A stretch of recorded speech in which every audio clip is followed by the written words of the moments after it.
الحمدللہ رب العالمین والعاقبۃ للمتقین والصلاة والسلام علی سید الانبیاء والمرسلین اما بعد فاعوذ باللہ من الشیطان الرجیم بسم اللہ الرحمن الرحیم ان الدین عند اللہ الاسلام صدق اللہ مولانا العلی العظیم وصدق نبی الامین المختار الکریم ونحن على ذلك لمن الشاهدين والشاکرین والحمد للہ رب العالمین۔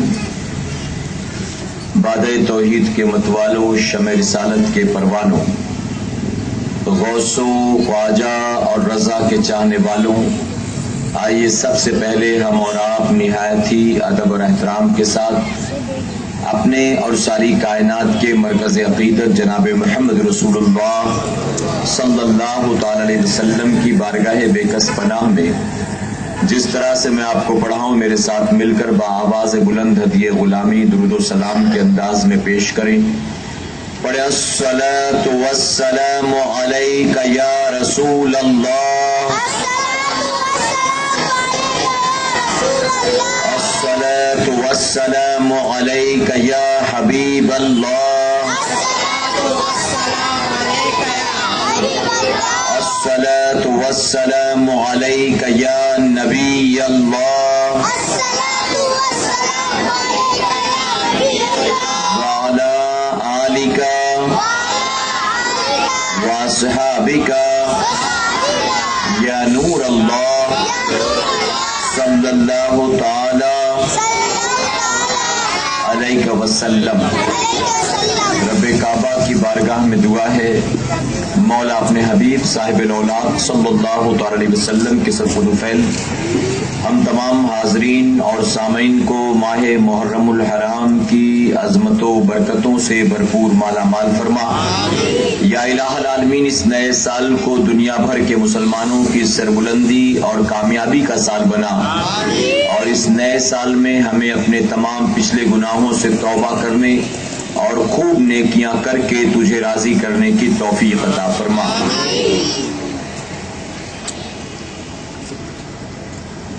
جو دہکتی ریت کے بستر پہ سویا وہ حسین، جو دہکتی ریت کے بستر پہ سویا وہ حسین، جس نے اپنے خون سے دنیا کو دھویا وہ حسین، جو جواں بیٹے کی میت پہ نہ رویا وہ حسین، جس نے اپنا سب کچھ کھو کے کچھ نہ کھویا وہ حسین، مرتبہ اسلام کا جس نے دوبالا کر دیا، مرتبہ اسلام کا جس نے دوبالا کر دیا، خون نے جس کے دو عالم میں اجالا کر دیا۔ اور انسان کو بیدار تو ہو لینے دو، انسان کو بیدار تو ہو لینے دو، ہر قوم پکارے گی ہمارے ہیں حسین۔ میرے پیارے آقا علیہ الصلوۃ والتسلیم کے پیر دیوانوں، سب سے پہلے میں آپ تمام کو نئے اسلامی سال کی بہت بہت مبارکباد دیتا ہوں اور دعا کرتا ہوں کہ اللہ رب العزت ہمیں آپ کو سب کو وہ سب کچھ اس نئے سال میں نصیب فرمائے جو ہمارے اور آپ کے لیے دنیا اور آخرت میں بہتر ہو۔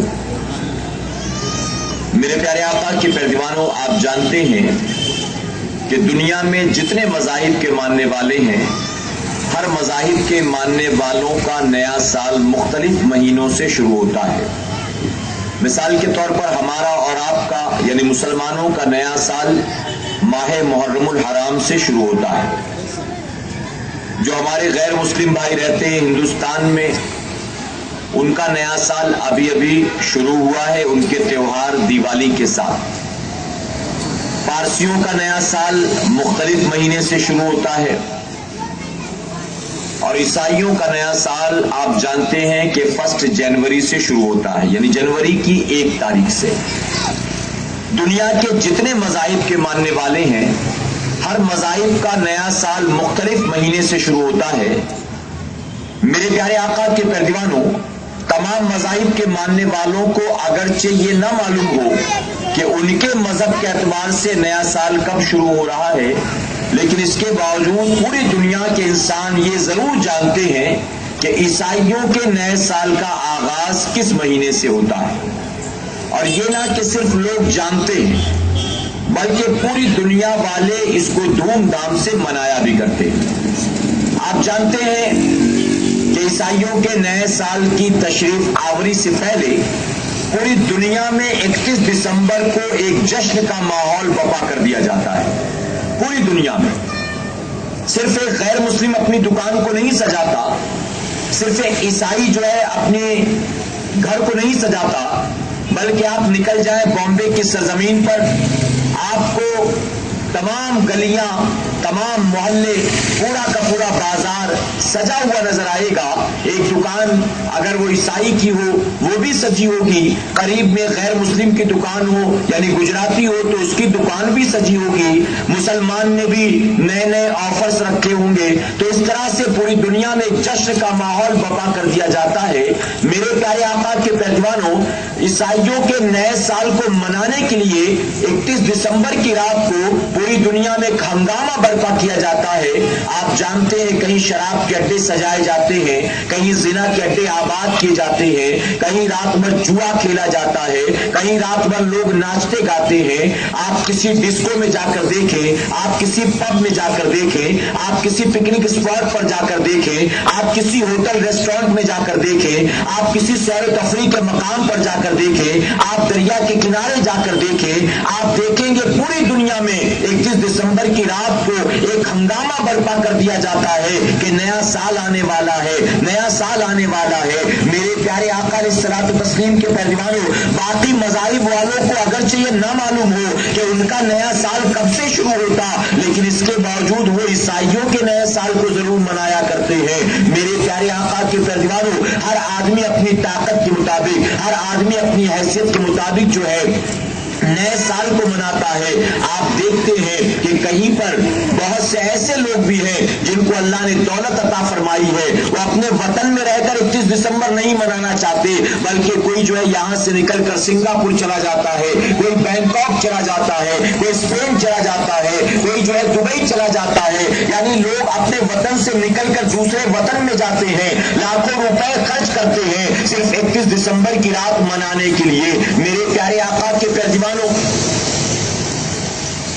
دنیا کے جتنے مذاہب کے لوگ ہیں وہ شراب پیے نہ پیے، زنا کرے نہ کرے، جوا کھیلے نہ کھیلے، وہ برائیوں کے قریب جائیں نہ جائیں، لیکن اگر وہ باطل مذاہب کے ماننے والے ہیں تو ان کو قیامت کے دن رب تبارک تعالیٰ بے حساب کتاب جہنم میں داخل فرما دے گا۔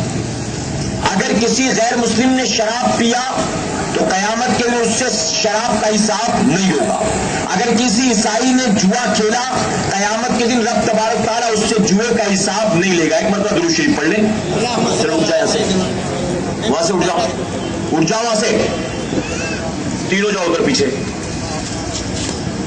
درود شریف پڑھ لیں ایک مرتبہ۔ صلی اللہ علیہ نبی الامی وآلہ وصلی اللہ علیہ وسلم، صلاۃ و سلام علیک یا رسول اللہ صلی اللہ علیہ وسلم۔ میں عرض کر رہا تھا کہ دنیا کے جو باطل مذاہب کے ماننے والے، جوا کھیلے تو بھی جہنم میں جائیں گے، نہ کھیلے تو بھی جہنم میں جائیں گے، شراب پیے تو بھی جہنمی، شراب نہ پیے تو بھی جہنمی، یعنی ان کے اندر کوئی برائی نہ بھی پائی جائے تو بھی یہ جہنم ہی کے حقدار۔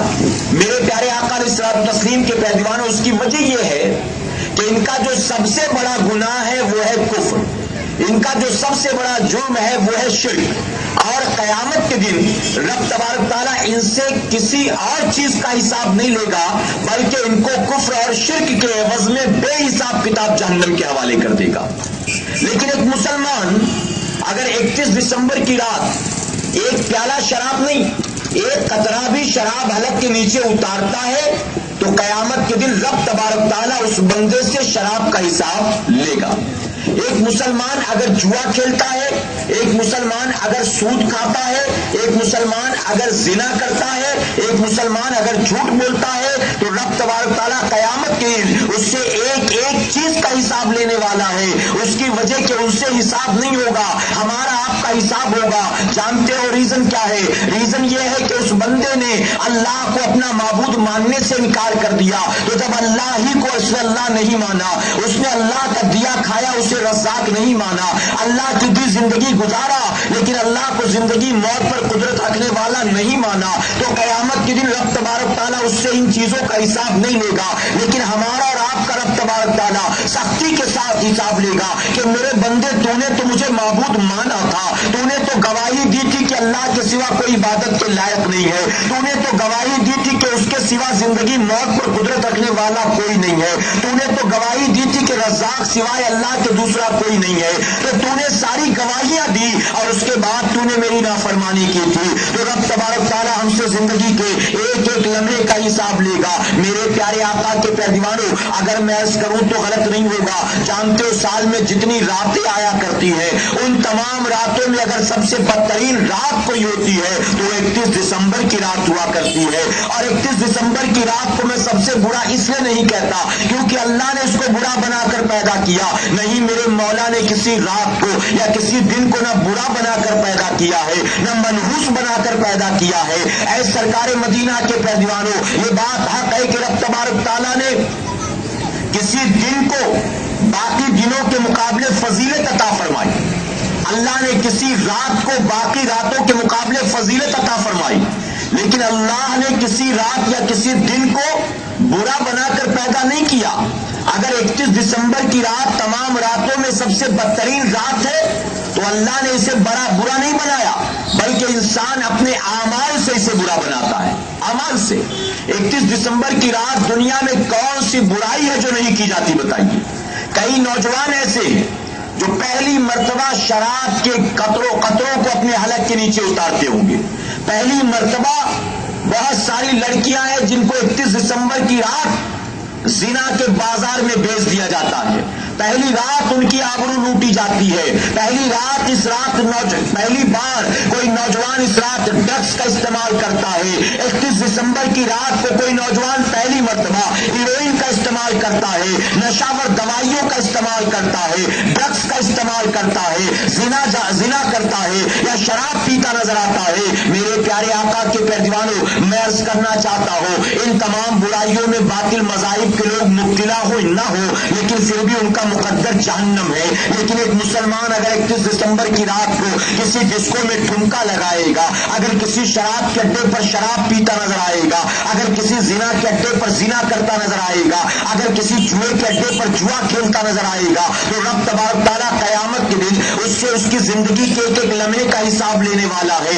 اور سن لو، رب قیامت کے دن اگر کسی بندے کو پکڑ لے تو پوری کائنات والے مل کر بھی اس کی مدد نہیں کر سکتے ہیں، اور قیامت کے دن رب تبارک تعالیٰ اگر اپنے کسی بندے کو معاف کرنا چاہے تو پوری کائنات والے مل کر بھی اس کی پکڑ نہیں کروا سکتے ہیں۔ تو رب تبارک تعالیٰ نے اگر قیامت کے دن ہمارے کسی گناہ کے سبب ہماری پکڑ کر لی تو آپ ذرا جواب دو، ہمارا پرسان حال کون ہوگا، ہمارا حامی اور مددگار کون ہوگا؟ میرے پیارے آقا کے پیروانوں، قیامت کے دن جب باری حساب کتاب کی آئے گی، باپ بیٹے کے کام نہیں آئے گا، بیٹا باپ کے کام نہیں آئے گا، بھائی بھائی کے کام نہیں آئے گا، دوست دوست کے کام نہیں آئے گا، شوہر اپنی بیوی کے کام نہیں آئے گا، آپ کا کوئی رشتہ دار آپ کے کام نہیں آئے گا، مرید لاکھوں نہیں کروڑوں ہو لیکن ایک بھی مرید اپنے پیر کے کام نہیں آئے گا۔ قیامت کے دن جب رب تبارک تعالیٰ سختی سے پکڑ کرے گا تو جانتے ہو کوئی کسی کا حامی اور مددگار نہیں ہوگا، خود اللہ کے محبوب جناب محمد رسول اللہ صلی اللہ علیہ وسلم نے یہاں تک ارشاد فرمایا کہ جب میدان محشر ہوگا، قیامت کا دن ہوگا، جانتے ہو سننا بڑا آسان معلوم دیتا ہے لیکن وہ دن کتنا سخت دن ہوگا۔ آج تھوڑی سی گرمی بڑھ جائے تو ہم برداشت نہیں کر پاتے، آج سردی بڑھ جائے تو برداشت نہیں کر پاتے، ہم بنا تیاری کے گھر سے نکلے تھے، بارش شروع ہو گئی تو ہم نہ جانے کیا کچھ بکنا شروع کر دیتے ہیں، تھوڑا سا بارش کا پانی گر جائے جسم کے اوپر تو نہ جانے کیا کچھ بکواس کرنا شروع کر دیتے ہیں۔ آج کے دور کا مسلمان جو معمولی تکالیف کو برداشت نہیں کر پاتا ہے، ارے اتنا نرم نازک بدن اس نے بنا رکھا ہے، اپنی پلکوں کا بال ٹوٹ کر آنکھ میں چلا جائے تو بے چین ہو جاتا ہے، ایک بال ٹوٹ جائے تو تڑپ اٹھتا ہے، معمولی ٹھوکر لگ جائے تو تڑپ اٹھتا ہے،